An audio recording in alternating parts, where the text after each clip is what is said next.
Software എഞ്ചിനീയറായ എനിക്ക് ഇപ്പോൾ നടന്നുകൊണ്ടിരിക്കുന്ന മാസ് ലേ ഓഫിൽ ജോലി നഷ്ടമായി. എന്നെപ്പോലെ ആയിരക്കണക്കിന് ആളുകൾക്കാണ് ഇതുപോലെ ജോലി പോയത്. ആമസോൺ ലേ ഓഫ് ചെയ്തത് 30,000 പേരെ. ഇന്ത്യയിൽ ടോപ്പ് IT കമ്പനീസ് 2 വർഷം കൊണ്ട് ഇല്ലാതാക്കിയത് 42,000 ജോലികളാണ്. ഒറാക്കിൾ 21,000 പേരെ, മെറ്റ 8,000, പിന്നെ സെയിൽസ് ഫോഴ്സ്, ഇൻറ്റൽ, മൈക്രോസോഫ്റ്റ്, അങ്ങനെ എത്രയോ കമ്പനികൾ. ഇത് ബിഗ് ടെക്കിൽ മാത്രമല്ല, എല്ലാ വൈറ്റ് കോളർ ജോലിയും ഇത് ബാധിക്കുന്നു. ഹയറിംഗ് 2008 ആ വലിയ ഫിനാൻഷ്യൽ ക്രൈസിസിന്റെ ലെവലിലേക്കാണ് വീണിരിക്കുന്നത്. ഇതിന് ഭൂരിഭാഗം ആളുകളും എക്സ്പേർട്സും പറയുന്ന ഒരൊറ്റ ഉത്തരമേ ഉള്ളൂ: AI is replacing all cognitive work. പക്ഷേ എക്കണോമി മുൻപെങ്കും ഇല്ലാത്ത രീതിയിൽ ബൂം ചെയ്യുകയാണ്. Stock market all time high ആണ്. കമ്പനീസ് എസ്റ്റിമേറ്റ് ബീറ്റ് ചെയ്ത് പ്രോഫിറ്റ് ഡിക്ലെയർ ചെയ്യുന്നു. നഷ്ടം കൊണ്ട് വെട്ടിക്കുറയ്ക്കുന്നതല്ല, പണവും ലാഭവുമുണ്ട്, എന്നിട്ടും ജോലി പോകുന്നു. അപ്പോൾ AI ആണ് ഇവിടുത്തെ പ്രധാന വില്ലൻ എന്ന് പറയുമ്പോൾ അതിൽ പകുതി സത്യമേ ആകുന്നുള്ളൂ. ബാക്കി പകുതി അവർ മറച്ചു വെക്കുകയാണ്. They are hiding something. നമ്മുടെ അച്ഛനമ്മമാർ ഉൾപ്പെടെയുള്ള തലമുറകൾക്ക് ഒരു വലിയൊരു അഡ്വാൻറ്റേജ് ഉണ്ടായിരുന്നു. ഇന്നത് നഷ്ടപ്പെടുകയാണ്. അത് അവർക്കൊരു ഡിഗ്രി അല്ലെങ്കിൽ ഒരു ഡിപ്ലോമ ഉണ്ടെങ്കിൽ ജീവിതകാലം മുഴുവൻ ആ ജോലി ഉണ്ടാകും. ജീവിതം സെറ്റിലാകും. വീട്, കാർ, കുടുംബം, വെക്കേഷൻസ്, അവർക്കത് കഴിഞ്ഞിരുന്നു. അതിനിടയാക്കിയ പ്രധാന കാരണം എന്തെന്നറിയാമോ?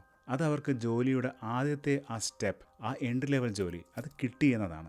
അതുകൂടാതെ അവർക്കവിടെ മാസങ്ങളോ വർഷങ്ങളോ ജോലി ചെയ്ത് ആ ഫീൽഡിൽ എക്സ്പേർട്ടായി മാറാനുള്ള അവസരമുണ്ടായിരുന്നു. എന്നാൽ ഏറ്റവും കൂടുതൽ എഡ്യൂക്കേറ്റഡ് ആയ ജെൻസി ഉൾപ്പെടെയുള്ള തലമുറയ്ക്ക് നഷ്ടപ്പെടുന്നത് ഈ ഒരു അഡ്വാൻറ്റേജ് ആണ്, ആദ്യത്തെ ആ എൻട്രി ലെവൽ ജോബ്. പകരം അവരോട് നിരന്തരം പറയുന്നത് ജോലി കിട്ടാൻ ഉള്ള ഡിഗ്രി പോരാ എന്നും അപ്സ്കിൽ ചെയ്യാനും റീസ്കിൽ ചെയ്യാനും ഒക്കെയാണ്. AI കാരണം ജോലി പോകുന്നു എന്നത് സത്യമാണെങ്കിലും AI എല്ലാവരുടെയും ജോലി കൊണ്ടുപോകുന്നില്ല. അത് കൊണ്ടുപോകുന്നത് ചെറുപ്പക്കാർക്ക് കിട്ടേണ്ട ആ ആദ്യത്തെ ജോലി മാത്രമാണ്. The first step of the ladder. കയറി തുടങ്ങേണ്ട ആ ഒന്നാമത്തെ സ്റ്റെപ്പ് തന്നെ എടുത്ത് മാറ്റിയാൽ ചെറുപ്പക്കാരുടെ ഭാവി തന്നെ ഇല്ലാതാകിയല്ലേ.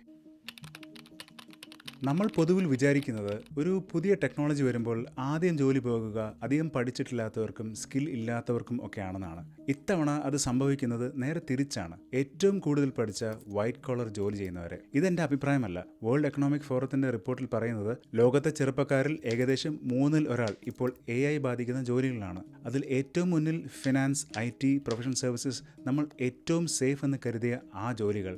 ലോകത്തിലെ മിക്ക കമ്പനി സിഇഒമാരും ഫൗണ്ടേഴ്സും പറയുന്ന ഒരു കാര്യമുണ്ട്: AI ജോലി ഘടനയിൽ ഉണ്ടാക്കുന്ന മാറ്റം സീനിയർ ജോലികളെക്കാൾ ഏകദേശം ഇരട്ടിയായിരിക്കും എൻട്രി ലെവൽ ജോലികളിൽ. ഒരു സർവേയിൽ പകുതിയിൽ അധികം ഹയറിംഗ് മാനേജേഴ്സ് പറഞ്ഞത് ഒരു ഇന്റേണിനേക്കാളും പുതിയ ഒരു ഗ്രാജുവേറ്റിനേക്കാളും അവർ AI-നെ വിശ്വസിക്കുന്നു എന്നാണ്. ഒരാളുടെ കരിയർ ഗ്രോത്തിനെ തന്നെ സഹായിച്ചിരുന്ന ഇത്തരം ജോലികൾ ഇല്ലാതാകുന്ന പ്രതിഭാസത്തെ വിളിക്കുന്നത് വൈറ്റ് കോളർ ബൈപാസ് എന്നാണ്. ഇത് ലോകം മുഴുവൻ ഉള്ള കണക്കാണ്. ഇന്ത്യ പോലുള്ളൊരു ഡെവലപ്പിംഗ് കൺട്രിയിൽ കാര്യങ്ങൾ കുറച്ചുകൂടി കോംപ്ലക്സ് ആണ്. ഇവിടെ ഏറ്റവും കൂടുതൽ ബാധിക്കുന്നത് ഓഫീസ്, ക്ലറിക്കൽ, അഡ്മിൻ ജോലികളിൽ ഏർപ്പെട്ടിരിക്കുന്ന സ്ത്രീകളെയും ചെറുപ്പക്കാരെയുമാണ്. ഇതൊക്കെ ഗ്രാജുവേറ്റ് അൺഎംപ്ലോയ്മെൻറ്റ് ദേശീയ ശരാശരിയുടെ 3 ഇരട്ടിയുള്ള ഇന്ത്യയെ പോലുള്ള ഒരു രാജ്യത്ത് ഒരാൾക്ക് സുസ്ഥിരമായൊരു ഭാവി നൽകുകയും മുകളിലേക്ക് കയറാൻ വഴിയൊരുക്കുകയും ചെയ്തിരുന്ന ജോലികളാണ്. അതിനൊരു ഉദാഹരണമാണ് എഞ്ചിനീയറിംഗ്. ഇന്ത്യയിൽ ഓരോ വർഷവും പഠിച്ചിറങ്ങുന്ന എഞ്ചിനീയർമാരിൽ ബഹുഭൂരിപക്ഷവും ടയർ 2, ടയർ 3 കോളേജുകളിൽ നിന്നാണ്. അവിടെയാണ് പ്ലേസ്മെൻറ്റ് ഏറ്റവും കൂടുതൽ ഇടിയുന്നത്. പ്രൈവറ്റ് എഞ്ചിനീയറിംഗ് കോളേജുകളിൽ ക്യാമ്പസ് പ്ലേസ്മെൻറ്റ് 50-70% വരെയാണ് കുറഞ്ഞത്. അതിനൊരു കാരണം Indian IT companies entry level ജോലികൾ 25% വരെ വെട്ടിക്കുറച്ചതാണ്. ഇന്ത്യയിലെ ടോപ്പ് കോളേജ് IITസിൽ പോലും പ്ലേസ്മെന്റ് കുത്തനെ ഇടിയുന്നു. ബാച്ചിന്റെ 38% പേർക്കാണ് ജോലി കിട്ടാതിരിക്കുന്നത്. ഇത് ഒരു ഫ്രഷർ ഇട്ട റെഡിറ്റ് പോസ്റ്റാണ്. ഇതിൽ പറയുന്നത് ഏകദേശം 500 ആപ്ലിക്കേഷൻസ് അയച്ചിട്ടും ഒരു ഇന്റർവ്യൂ കോൾ പോലും വന്നില്ല എന്നാണ്. മറ്റൊരു പോസ്റ്റിൽ 3 വർഷം എക്സ്പീരിയൻസ് ഉള്ള എഞ്ചിനീയർ മാസ് ലേ ഓഫിൽ ഇമ്പാക്ട് ചെയ്തതിനെക്കുറിച്ചും തന്റെ ഓപ്ഷൻസ് എത്രത്തോളം ലിമിറ്റഡ് ആണ് എന്നും പറയുന്നു. ഇതൊക്കെ ശരിക്കും ഭയപ്പെടുത്തുന്ന കാര്യങ്ങളാണ്. കാരണം എൻട്രി ലെവൽ ജോലി എന്നത് ഒരു ഡിലേഡ് റിട്ടേൺ ആയിരുന്നു. ആദ്യം കുറച്ചു കാലം വർക്ക് ചെയ്യുക, അധ്വാനിക്കുക, പിന്നെ പതുക്കെ മുകളിലേക്ക് കയറുക. ആ കയറ്റം ഇനി ഉറപ്പില്ലെങ്കിൽ ഇല്ലാതാകുന്നത് ഒരു ഇൻഡസ്ട്രി അല്ല, ഒരു തലമുറയുടെ ഭാവിയിലേക്കുള്ള ചവിട്ടുപടിയാണ്. പക്ഷേ ഇതുപോലൊരു പേടി മുൻപും ഉണ്ടായിരുന്നില്ലേ? ഒരു ദയയും കൂടാതെ ജോലി പോയവരുടെയും ജോലി കിട്ടാത്തവരുടെയും മുഖത്ത് നോക്കി ചില AI കരിയർ എക്സ്പേർട്സ് പറയുന്ന ഒരു കാര്യമുണ്ട്. ഇത് എല്ലാ തലമുറയും കേട്ടതാണ്: പുതിയ ടെക്നോളജി വരുമ്പോൾ ജോലി പോകും. പക്ഷേ ഒരിക്കലും അങ്ങനെ സംഭവിച്ചിട്ടില്ലല്ലോ. പോയ ജോലികളെക്കാൾ കൂടുതൽ ജോലി തിരിച്ചു വന്നില്ലേ എന്ന്. പക്ഷേ അവർ മനസ്സിലാക്കാത്ത ഒരു കാര്യം, this time it is different. 1970s computer revolution വന്ന സമയത്ത് ഇതേ പേടി എല്ലാവർക്കും ഉണ്ടായിരുന്നു. ആളുകൾ മാസ് ജോബ് ലോസിനെ കുറിച്ച് സംസാരിച്ചു. സർക്കാരുകൾ യൂണിവേഴ്സൽ ബേസിക് ഇൻകമിനെ കുറിച്ച് വരെ ആലോചിച്ചു. എക്കണോമിസ്റ്റ് അന്ന് അതിനെ വിളിച്ചത് ടെക്നോളജിക്കൽ അൺഎംപ്ലോയ്മെന്റ് എന്നാണ്. അവർ പറഞ്ഞത് മുഴുവൻ തെറ്റായിരുന്നില്ല. Typist, clerk, book keeper, stenographer, അതുപോലെ ഒരുപാട് ജോലികൾ ഇല്ലാതായി. പക്ഷേ കമ്പ്യൂട്ടർ യൂസ് സാവധാനത്തിലാണ് ലോകമെമ്പാടും പടർന്നത്. ഈ സമയം കൊണ്ട് IT, സോഫ്റ്റ്വെയർ പോലെ പുതിയ ഇൻഡസ്ട്രികൾ വളർന്നു വന്നു. പോയ ജോലികളേക്കാൾ എത്രയോ ഇരട്ടി ജോലികൾ കൊണ്ടുവന്നു. എന്നാൽ ഇപ്പോൾ നടക്കുന്നത് അന്നത്തെ പോലെ ഒരു തെറ്റായ പേടിയോ ഒരു ഫോൾസ് അലാമോ അല്ല. ഇത്തവണ ആ മുന്നറിയിപ്പ് വരുന്നത് ടെക്നോളജിയെ എതിർക്കുന്നവരിൽ നിന്നല്ല, പകരം ഉണ്ടാക്കിയവരിൽ നിന്നാണ്. എഐയുടെ ഫ്രണ്ടിയർ മോഡലായ ആന്ത്രോപിക്കിൻ്റെ സിഇഒ ഡാരിയോ അമദേയി പറയുന്നത് അടുത്ത 5 വർഷത്തിനുള്ളിൽ എൻട്രി ലെവൽ വൈറ്റ് കോളർ ജോലികൾ പകുതിയും എഐ ഇല്ലാതാക്കുമെന്നാണ്. എഐയുടെ ഗോഡ് ഫാദർ എന്ന് വിളിക്കുന്ന ജെഫ്രി ഹിൻഡൻ മുതൽ ILO, IMF വരെ എല്ലാവരും ഇത് തന്നെ പറയുന്നു.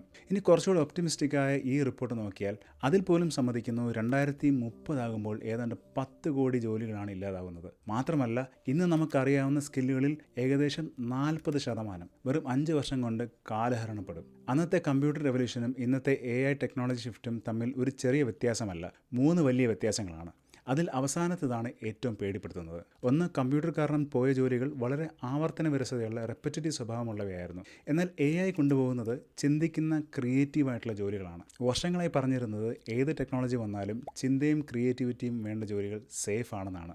അതുകൊണ്ടാണ് ക്രിയേറ്റീവ് ഫീൽഡിലേക്ക് മാറൂ എന്ന് ഉപദേശിച്ചത്. പക്ഷേ AI ആദ്യം എടുത്തത് ആ സേഫ് എന്ന് കരുതിയ ആ ജോലികളാണ്. 2, ഇത് ബാധിക്കുന്നത് എല്ലാവരെയും ഒരുമിച്ചാണ്. പഴയ കാലത്ത് ഒരു ഫീൽഡിൽ നമുക്ക് ജോലി പോയാൽ മറ്റൊരു ജോലിയിലേക്ക് മാറാനോ വേറൊരു ഫീൽഡിലേക്ക് ട്രാൻസിഷൻ ചെയ്യാനോ സാധിക്കുമായിരുന്നു. എന്നാൽ ഇപ്പോൾ അതിന് വളരെ ബുദ്ധിമുട്ടാണ്. കാരണം കമ്പ്യൂട്ടർ ഒരു ചെറിയ വിഭാഗത്തെ മാത്രമാണ് ബാധിച്ചത്. എന്നാൽ AI ഒരുമിച്ച് എല്ലാ വൈറ്റ് കോളർ ജോലികളെയും ബാധിക്കുന്നു. ഉദാഹരണത്തിന് freelance writing, coding, graphic design, ഈ ജോലികളുടെ ഡിമാൻഡ് ഒക്കെ കുറയുകയാണ്. ഹ്യൂമൻ റിസോഴ്സിൽ ഇപ്പോൾ പകുതിയിലധികം കമ്പനികളും ഹയറിംഗ് പ്രോസസ്സിൽ AI ഉപയോഗിക്കുന്നു. ഇനി ഇതിൽ ഏറ്റവും വലുത് 2029 ആകുമ്പോൾ BPOകൾ ചെയ്യുന്ന കോമൺ കസ്റ്റമർ സർവീസിൽ 80% ഒരു മനുഷ്യൻ്റെ ഇടപെടൽ പോലും ഇല്ലാതെ AI തന്നെ പരിഹരിക്കും എന്നാണ് ഗാർട്ട്നർ പറയുന്നത്. ഇന്ത്യയുടെ 40 ബില്യൺ ഔട്ട്സോഴ്സിംഗ് ഇൻഡസ്ട്രി മുഴുവൻ നിൽക്കുന്നത് ഇത്തരം ജോലികളിലാണ്. ബാങ്കുകളിൽ പോലും, ഉദാഹരണത്തിന് HDFC, ആക്സിസ്, കോട്ടക് എന്നീ 3 ബാങ്കുകളിൽ മാത്രം ഒരു വർഷം കൊണ്ട് കുറച്ചത് 7700-ലധികം ജോലികളാണ്. അതിൽ റൂട്ടീൻ, ബാക്ക് ഓഫീസ് ജോലികൾ ഉൾപ്പെടും. 3, ഇനി ഏറ്റവും പേടിപ്പെടുത്തുന്ന കാരണം അത് AI ടെക്നോളജി അഡോപ്റ്റ് ചെയ്യാനെടുത്ത സ്പീഡാണ്. നമ്മൾ കരുതുന്നത് പഴയ തലമുറയ്ക്ക് കിട്ടിയ പോലെ പഠിച്ചെടുക്കാൻ, അഡാപ്റ്റ് ചെയ്യാൻ നമുക്കും സമയം കിട്ടും എന്നാണ്. പക്ഷെ ആ സമയം നമുക്ക് കിട്ടില്ല. കമ്പ്യൂട്ടർ ലോകത്ത് പൂർണ്ണമായി കടന്നു വരാൻ എടുത്ത 30 വർഷം കൊണ്ട് ഒരു തലമുറയ്ക്ക് തന്നെ കമ്പ്യൂട്ടർ ബേസ്ഡ് ടെക്നിക്കൽ സ്കിൽസ് പഠിച്ചെടുക്കാനും മറ്റുള്ളവർക്ക് റീസ്കിൽ ചെയ്യാനുള്ള സമയവും അവസരവും ഉണ്ടായിരുന്നു. എന്നാൽ ഇന്ന് AIക്കോ 2022 ഓപ്പൺ എയുടെ റിസർച്ച് ലാബിൽ 2025 ആയപ്പോഴത്തേക്കും എല്ലാവരുടെയും ഫോൺ മാത്രമല്ല പേഴ്സണൽ പ്രൊഫഷണൽ ലൈഫിൽ വരെ അത് കടന്നു വന്നു.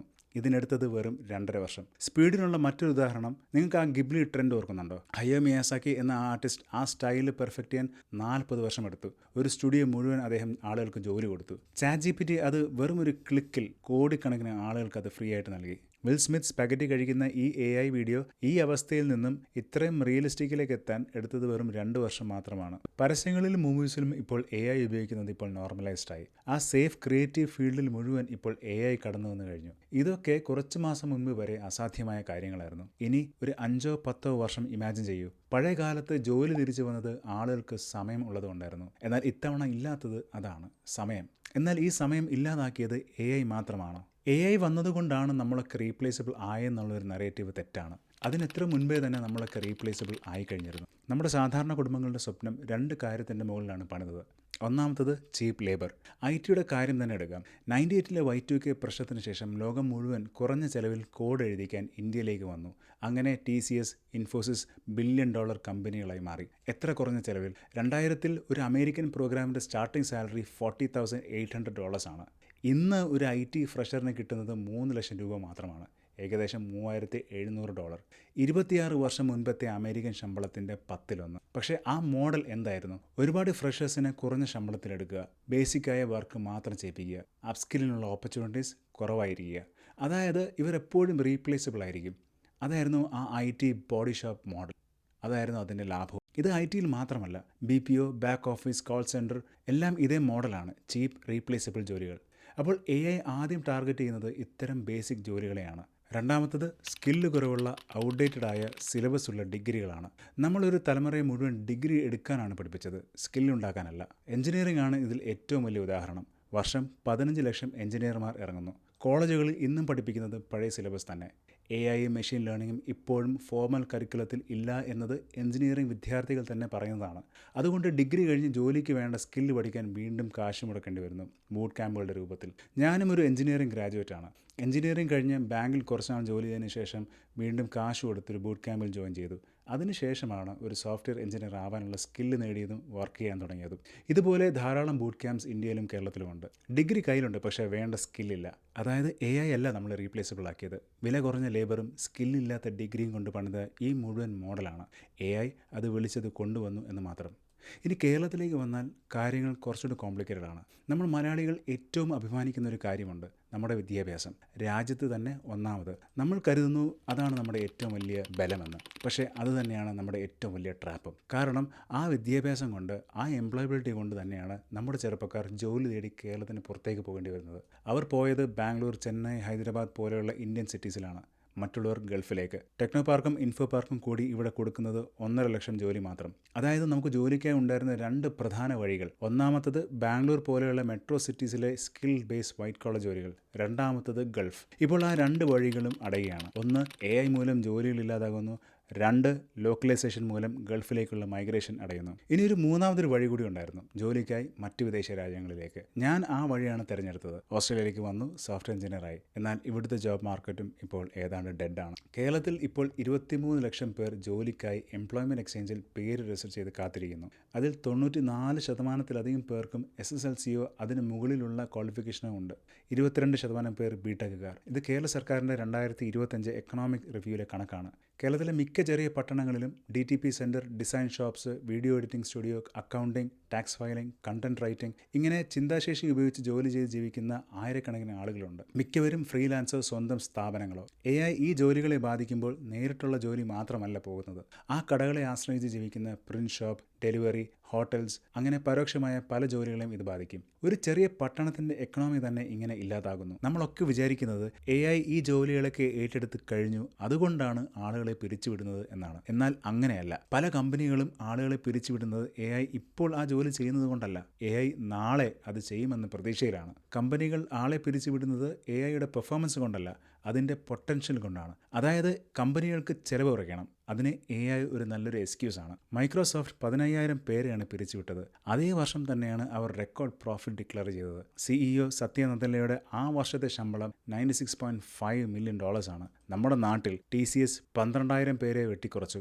എന്നിട്ടും ഓപ്പറേറ്റിംഗ് മാർജിൻ 25% മുകളിലാണ്. ഇനി നമുക്കിതിൻ്റെ ഒരു മറുവശം നോക്കാം. ഒന്ന്, കോവിഡ് സമയത്ത് ധാരാളം ഓവർ ഹയറിംഗ് നടന്നിരുന്നു. ഈ ഓവർ ഹയറിങ്ങിൻ്റെ കറക്ഷൻ പ്രതീക്ഷിച്ചതാണ്. കൂടാതെ US, യൂറോപ്യൻ രാജ്യങ്ങളിൽ ഇൻട്രസ്റ്റ് റേറ്റ് കൂടിയത് മൂലം ഇൻവെസ്റ്റ്മെൻറ്റ്സ് എക്സ്പെൻസീവായി. ഈ പ്രശ്നങ്ങളൊക്കെ വളരെ കൺവീനിയൻ്റായി AIയുടെ മറവിൽ വെക്കുന്നു. രണ്ടാമത്തെ കാര്യം, ഒരുപക്ഷെ AI ഓവർ ഹൈപ്ഡ് ആയിരിക്കാം. METR സ്റ്റഡിയിൽ പറഞ്ഞിരിക്കുന്നത് AIയുടെ ഉപയോഗം ഒരു എക്സ്പീരിയൻസ് ഡെവലപ്പറിനെ 19% സ്ലോവർ ആക്കും എന്നാണ്. AI ഉപയോഗിച്ച് എഴുതിയ കോഡുകളിൽ പ്രൊഡക്ഷൻ ബഗ്സ് ധാരാളമായി റിപ്പോർട്ട് ചെയ്തിട്ടുള്ളതാണ്. ഗാർട്ട്നർ പറയുന്നത് കസ്റ്റമർ സർവീസിൽ ഇപ്പോൾ പിരിച്ചുവിട്ട പകുതി പേരെ അടുത്ത വർഷത്തിനുള്ളിൽ തന്നെ തിരിച്ചെടുക്കുമെന്നാണ്. ഇതൊക്കെ സൂചിപ്പിക്കുന്നത് ഈ ലേ ഓഫ്സ് ഒക്കെ വളരെ ധൃതിയിൽ ചെയ്തതെന്നാണ്. മൂന്നാമത്തെ കാര്യം, ഒരുപക്ഷെ AI നഷ്ടപ്പെടുന്ന ജോലികളെക്കാളും ധാരാളം ക്രിയേറ്റ് ചെയ്യുന്നുണ്ടാകാം. WF പറയുന്നത് 2030 ആകുമ്പോൾ പോയ ജോലികളെക്കാൾ 7 കോടിയോളം ജോലി അധികമായി ഉണ്ടാക്കുമെന്നാണ്. ഞാൻ മുൻപ് പറഞ്ഞൊരു കാര്യമുണ്ട്, IIT പ്ലേസ്മെൻറ്റ്സ് ഇടിഞ്ഞു എന്നത്. എന്നാൽ ഇപ്പോൾ അതൊരു റിക്കവറിയുടെ ട്രെൻഡ് കാണിക്കുന്നുണ്ട്. IIT ഡൽഹിയിൽ പ്രീ പ്ലേസ്മെൻറ്റ് ഓഫേഴ്സ് 33% ആണ് കൂടിയത്. നമ്മുടെ IT കമ്പനികൾ ഇപ്പോഴും ഫ്രഷേഴ്സിനെ എടുക്കുന്നുണ്ട്. ഇൻഫോസിസ്, വിപ്രോ, കൊഗ്നിസന്റ് മാത്രം 60,000 പേരെയാണ് എടുത്തത്. പക്ഷേ ഇതൊന്നും യാഥാർത്ഥ്യം മാറ്റുന്നില്ല. IIT പോലുള്ള ടോപ്പ് കോളേജുകൾ റിക്കവർ ചെയ്യുന്നുണ്ട്. പക്ഷേ അവർ ലക്ഷക്കണക്കിന് എഞ്ചിനീയർമാരിൽ ഒരു ന്യൂനപക്ഷം മാത്രമാണ്. നമ്മൾ അവസരങ്ങൾ തേടാഞ്ഞിട്ടല്ല, അതില്ലാതാവുകയാണ്. എല്ലാവരും ഇവിടെ പറഞ്ഞു നിർത്തും, AI പഠിച്ച് അപ്സ്കിൽ ചെയ്യൂ, റീസ്കിൽ ചെയ്യൂ എന്നൊക്കെ. പക്ഷേ ആദ്യത്തെ ജോലി ഇല്ലെങ്കിൽ ആ സ്കിൽ എവിടെയാണ് ഉപയോഗിക്കുക? ഞാനിപ്പോൾ തന്നെ ഏതാണ്ട് 200ഓളം ആപ്ലിക്കേഷൻസ് ആണ് അയച്ചത്. അതിലൊരൊറ്റ ഇൻ്റർവ്യൂ കോളാണ് വന്നത്. എന്താണ് നിങ്ങളുടെ അവസ്ഥ? കമൻറ്റിൽ പറയൂ. ഈ വീഡിയോ നിങ്ങൾക്ക് ഇഷ്ടപ്പെട്ടെങ്കിൽ ലൈക്ക് ചെയ്യുക, സബ്സ്ക്രൈബ് ചെയ്യുക.